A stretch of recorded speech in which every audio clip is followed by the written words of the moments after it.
Halo teman-teman semua, jumpa lagi di podcast bersama Ikatan Wajib Pajak Indonesia. Kita jumpa bersama Bapak Rinto Setiawan dan Bapak Ahli Hukum Bapak Alessandro Rey. Halo Pak Rinto, apa kabar? Masih semangat hari ini Pak? Ya Mas, selalu semangat Mas. Luar biasa Pak Rinto ya. Dan terima kasih juga Pak Rey sudah bersama kita Pak. Apa kabar hari ini Pak? Baik, Wawan, terima kasih. Oke, sehat-sehat Bapak semuanya, terima kasih. Sekarang IWPI akan menginformasikan mengenai PPID ya. PPID KIP nih. Jadi sejak kasusnya si Jokowi itu ribut ke Komisi Informasi Pusat, orang jadi paham apa itu PPID, apa itu KIP. Orang baru tahu tuh ya. Kita aja nggak pernah tahu teman-teman ya. Coba ditanya ke teman-teman praktisi pajak, praktisi hukum, tahu nggak apa itu PPID? Kayaknya sebelum adanya IWPI, sebelum adanya sengketa Jokowi, nggak ada yang tahu apa itu KIP ya. Manusia dari mana itu, makhluk apa itu ya. Nah, sekarang PPID-nya PT Arion ini sudah sampai ke sengketa ke KIP ya, Komisi Informasi Pusat. Nah, silakan Pak Rinto, bagaimana nih IWP menanggapi kasus Arion ke KIP, Pak? Ya, ini langsung saja saya share Mas ya permohonan informasi kami, keberatan permohonan informasi. Nanti dari Pak Rey nanti mungkin bisa menambahkan ini. Mhm.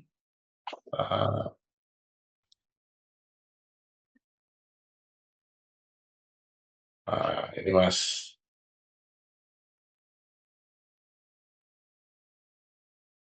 Oke. Nah ini Mas ya, ini formulir Hmm. penyelesaian sengketa informasi. Ini sudah masuk ke formulir sengketanya ini Mas Awan. Hmm. Jadi permohonan informasi kami ini ada 6 Mas. Siapa Hmm. pejabat yang secara sah berwenang menandatangani berita acara ketidakadilan wajib pajak. Nah ini permohonan ini normatif Mas ya. Hmm. Nah, mengapa BA tersebut ditandatangani oleh Agus Mulyono dengan jabatan kepala kantor, Hmm. sedangkan menurut dokumen resmi lainnya menunjukkan jabatan beliau adalah kepala bidang P2IP. Yang ketiga adalah dokumen autentik apa saja yang digunakan sebagai dasar kewenangan penandatanganan BA tersebut. Yang keempat adalah apakah penandatangan BA oleh pejabat yang tidak berwenang dapat dinyatakan sah menurut ketentuan pemeriksaan perpajakan. Hmm. Nah, yang keenam, dokumen apa yang secara autentik menjadi dasar koreksi atas harga pokok penjualan dalam pemeriksaan tahun pajak 2019. Hmm. Nah, ini atas permohonan informasi ini jawabannya seperti ini Mas ya, ditantangin oleh Untung Hmm. Supardi. Nah, ini kan pertanyaannya Hmm. ada 6, jawabannya cuma 3 ini. Mas Hmm. Afan Pari. Ini kita Hmm. tanyanya 6, jawabannya cuma gini aja. Gitu. Hmm. Pejabat yang secara sah berwenang tangani adalah kepala unit UP2.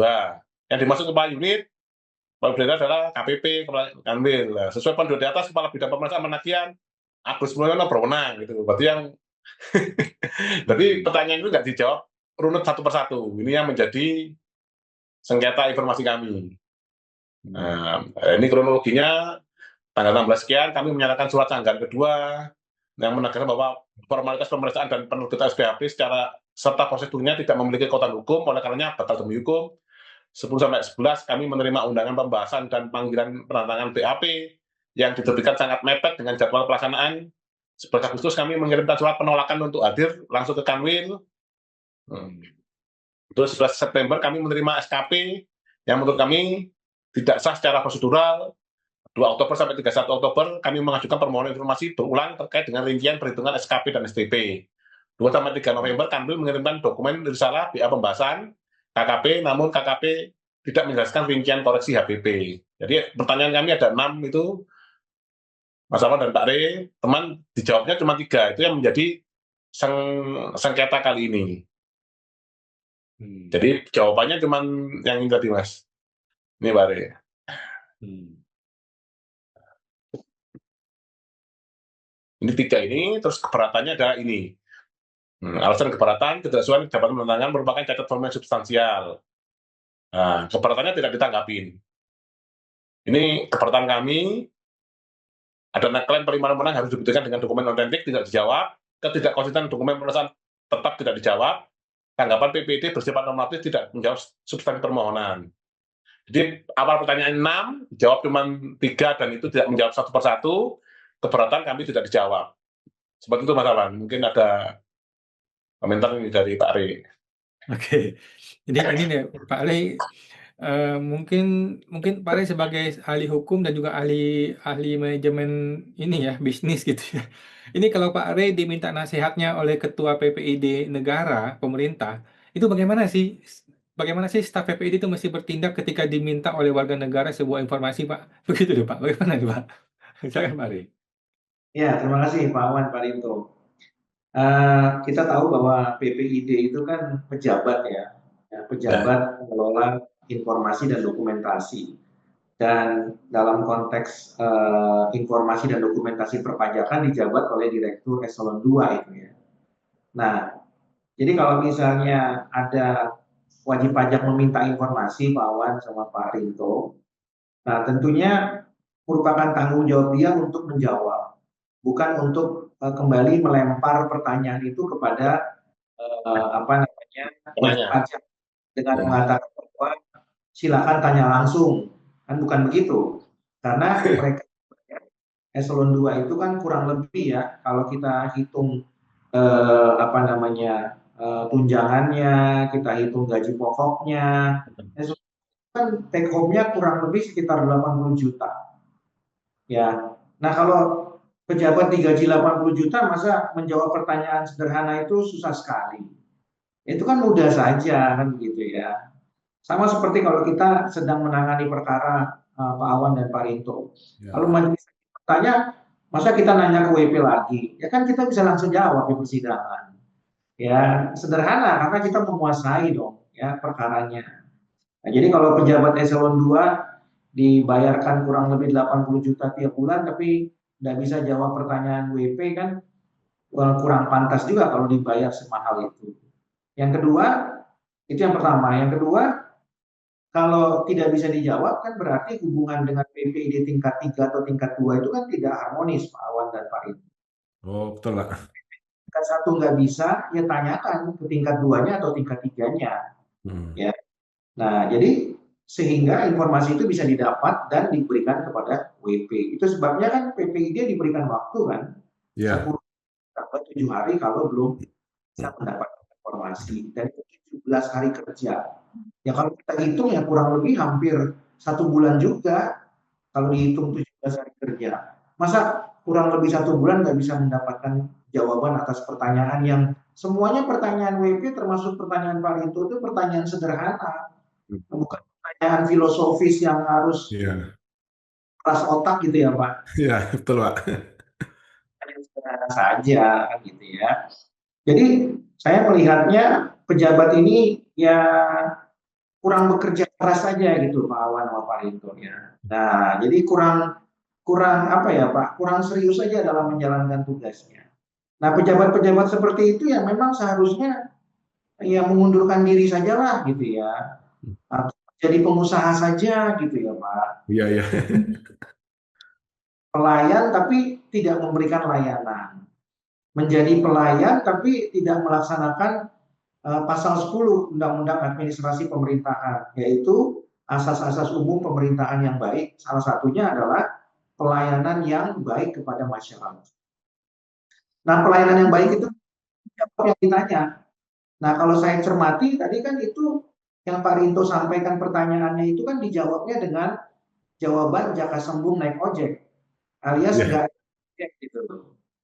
Nah, jadi kan pertanyaannya kalau ditanya A ya dijawabnya A gitu ya. Pertanyaan B dijawabnya B, jadi nggak melebar. Nah, dan kalau itu dilakukan Pak Awan dan Pak Rinto, kan nggak perlu ada sengketa di KIP. Iya, betul, Ya, Pak. jadi kalau tidak dilakukan, sebenarnya mereka itu kan ingin melempar handuk atau ingin melempar piring kosong kepada KIP, piring Hmm. kosong kepada KIP, sehingga KIP itu perkaranya sudah numpuk, Iya. apalagi Pak Rinto mengajukan, itu sudah numpuk itu, nggak tahu Iya. ya, karena memang majelis komisionernya juga terbatas. Nah, jadi menurut saya harusnya kan sesama pejabat itu menjalankan fungsinya dengan baik supaya layanan tersedia, wajib pajak merasa terlayani dengan baik dan juga tidak ada pejabat lain atau lembaga lain yang terbebani karena persoalan yang tidak tuntas ya. Jadi indikatornya adalah pelayanan publik. Indikatornya adalah tentu dinilai dari kepuasan publik. Ya, jadi antara pelayanan dengan kepuasan itu harus relevan gitu ya. Nah, yang sekarang ini kan pelayanannya tidak terlihat dengan jelas, apalagi kepuasannya. Kalau Pak Rinto udah puas, ya Pak Rinto nggak hadir di podcast kita hari ini kan. Atau sederhana yang bisa dibeli. Ya. Nah, kemudian selain daripada PPID tingkat 1 juga membuang persoalan ini kepada KIP, nanti tentunya kalau KIP memenangkan perkaranya Pak Rinto, tentunya kan DJP tidak puas dan dia akan melakukan perkara ini kepada Petun. Maka Petun akan ngantri lagi perkaranya panjang. Ya. Kemudian akan dilanjutkan lagi ke PP Tun. Kemudian kasasi, kemudian PK. Terus Pak numpuk akhirnya ujungnya di PK. Ya Jadi kan? bisa jadi ini Pak ya, dikatakan DJP ini sumber ini Pak ya, sumber permasalahan. Karena tidak dituntaskan di situ. Kan begitu Pak. Nah jadi kalau kemudian KIP minta anggaran yang lebih besar, ya itu juga karena salahnya DJP sendiri Pak. Kalau Petun minta anggaran lebih besar, ya itu karena memang salahnya DJP juga. Dan PT Tun, MA minta anggaran lebih besar, ya karena akibat itu Pak. Ya berhubungan. Nah, tentunya kalau itu nggak bisa dipenuhi, kan nanti lembaga-lembaga itu juga tidak akan menjalankan tugasnya dengan baik Pak. Pada akhirnya yang menjadi korban adalah masyarakat. Nah, tentu dengan kasualitas seperti ini, harapannya kan DJP memahami lah ya, memahami ya kalau bisa memperbaiki ya, atau dengan sederhananya ya bertobatlah begitu ya Pak.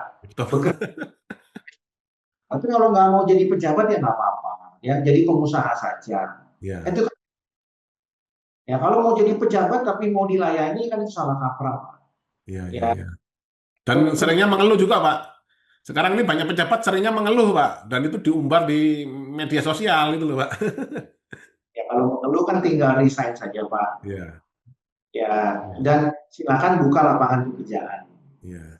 Mungkin begitu Pak Wan. Siap. Oke, siap. Makasih Pak Rey informasinya ya. Mudah-mudahan ini segera dapat bersidang ke KIP supaya jelas ya. Jangan sampai DJP ini suka-suka hati dia, bertindak sewenang-wenang, dia nggak mau kasih informasi, dan kita tidak bisa berbuat apa-apa. Itu mah bukan negara demokrasi namanya. Oke, nanti kita nantikan persidangan di KIP. Terima kasih Pak Rinto, terima kasih Pak Rey informasinya. Sampai jumpa di podcast berikutnya Pak. Terima kasih Pak. Oke Mas.